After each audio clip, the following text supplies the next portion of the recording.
Hello everyone, आपका teacher helping hand channel में स्वागत है। आज मैं आप लोगों के साथ फेस 5.0 में 13वें सप्ताह का एक कंटेंट जो क्लास 7th के लिए आया था वह वीडियो मैं शेयर कर रही हूँ। मैंने आप लोगों को बताया है कि हम लोगों को अपनी शिक्षक डायरी और फेस 5.0 के रजिस्टर को भी मेंटेन करके रखना है। तो इसलिए जब हमारा वीक कंप्लीट हो तो आपको बहुत परेशान होने की आवश्यकता नहीं है। वीक कंप्लीट होने के बाद अपने रजिस्टर में 5.0 के रजिस्टर में 2 पेजेस में आसानी से ये सारा कंटेंट आ जाता है। तो आप इस तरह से लिख लें ताकि विभाग के द्वारा अधिकारियों के निरीक्षण के समय में हमें छोटी सी बात के लिए परेशान ना होना पड़े। तो यहाँ देखिए 5 कॉलम हैं, दिनांक, दिन, विषय, कक्षा, डीडी यूपी के कार्यक्रम और गतिविधि आधारित कार्यक्रम का। ये 5 ही कॉलम बनाने हैं। हमारे बहुत से शिक्षक साथी हैं जो सोच रहे हैं या कहते हैं, मुझसे हमारे शिक्षक साथी कहते भी हैं कि मैम क्या ज़रूरी है हम लोगों को ये रजिस्टर बनाना, हम लोग तो शिक्षक डायरी बना ही रहे हैं, या अधिकारियों के निरीक्षण के समय में इसे नहीं पूछा जा रहा है या नहीं पूछा जाएगा, इस तरह की सारी बातें कहते हैं।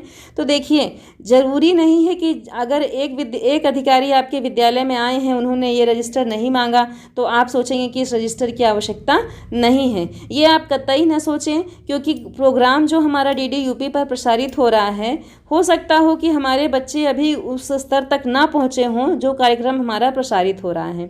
तो हमें कैसे जानकारी होगा कि विभाग के द्वारा कौन कौन से कंटेंट भेजे गए हैं, पहली चीज़। और दूसरी चीज़ यह भी ध्यान रखें कि जो हमारा लर्निंग आउटकम का जो कोड है वह भी कोड के अनुसार से ही कार्यक्रम हमारा भेजा जाता है। तो कौन से कार्यक्रम का कौन से कार्यक्रम एक साथ कोडिंग है उनकी, यह सब हम लोगों को अगर हम रजिस्टर मेंटेन किए रहेंगे तभी पता चल पाएगा। तो इसके बारे में मैं आप लोगों को विस्तार से बताऊंगी। पहले अभी हमारे बच्चों का जो चल रहा है उपचारात्मक शिक्षण वो कंप्लीट हो जाए, तो उसके बाद हम लोगों को जो दक्षता है उसके कोड के अनुसार से ही अपने बच्चों को पढ़ाना रहेगा। तो उसमें हमारा ये रजिस्टर बहुत ही हेल्पफुल होने वाला है। इसलिए आप सब रजिस्टर को ज़रूर से ज़रूर बना कर रखें। लास्ट में परेशान होकर के अचानक से सभी वीक्स का लिखना पड़ जाए तो वो एक्स्ट्रा बर्डन हो जाता है हम लोगों के ऊपर।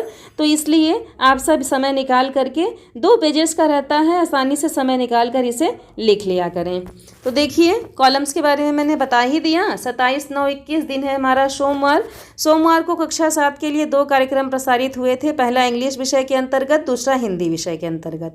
इंग्लिश विषय के अंतर्गत 11:30 बजे से कार्यक्रम प्रसारित हुआ था, हिंदी में 12 बजे से।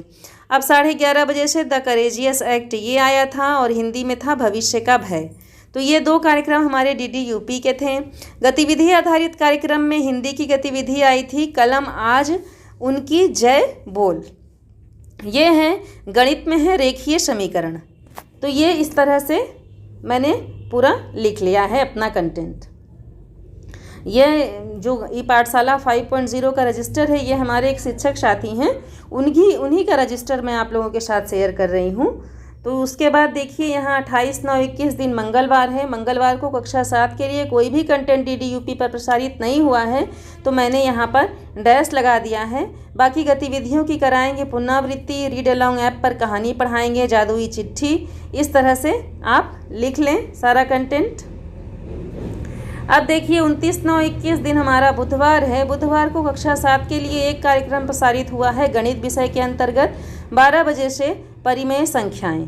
सामाजिक विज्ञान के अंतर्गत हमारा पाठ है कार्यपालिका कानून लागू करना। ये है विज्ञान के अंतर्गत है प्रकाश। तो ये हमारा बुधवार का पूरा कंटेंट हो गया। अब देखिए हम आते हैं अपने बृहस्पतिवार के कंटेंट पर। तो दिनांक, दिन सेम आप वैसे लिख लें। 30/9/21 दिन हमारा गुरुवार है।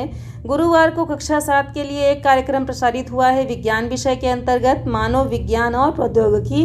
नेक्स्ट है गतिविधि आधारित कार्यक्रम में गतिविधियों की कराएंगे पुनरावृत्ति, रीड अलॉन्ग ऐप पर बच्चों को कहानी पढ़ाएंगे कबाड़ी वाला। और अब आते हैं शुक्रवार के कंटेंट पर।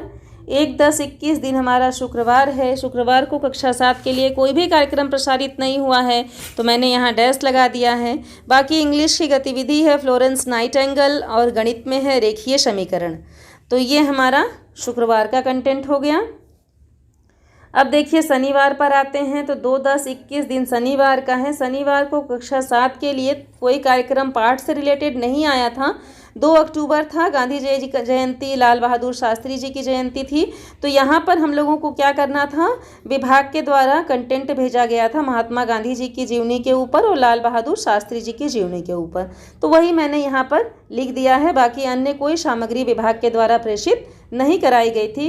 इस सप्ताह आओ अंग्रेजी सीखें का भी कोई एपिसोड विभाग के द्वारा प्रेषित नहीं किया गया था, तो इसलिए मैंने यहाँ पर कुछ भी नहीं लिखा है। क्विज़ का लिंक भी नहीं आया था सैटरडे को, हो सकता हो मंडे को आए, तो हम लोग क्विज़ में अपने बच्चों को प्रतिभाग करवाएंगे। तो इसलिए मैंने यहाँ पर और भी कोई भी डिटेल फिल नहीं किया है। तो ये मैंने आप लोगों के साथ 13वें सप्ताह का जो हमारा ई पाठशाला का कार्यक्रम आया था कक्षा 7 के लिए, वह वीडियो मैंने शेयर किया। अगर मेरा वीडियो हेल्पफुल हो तो आप सब लाइक करें, अपने सभी शिक्षक साथियों के साथ मेरे वीडियो को, मेरे चैनल को शेयर करें। Thank you.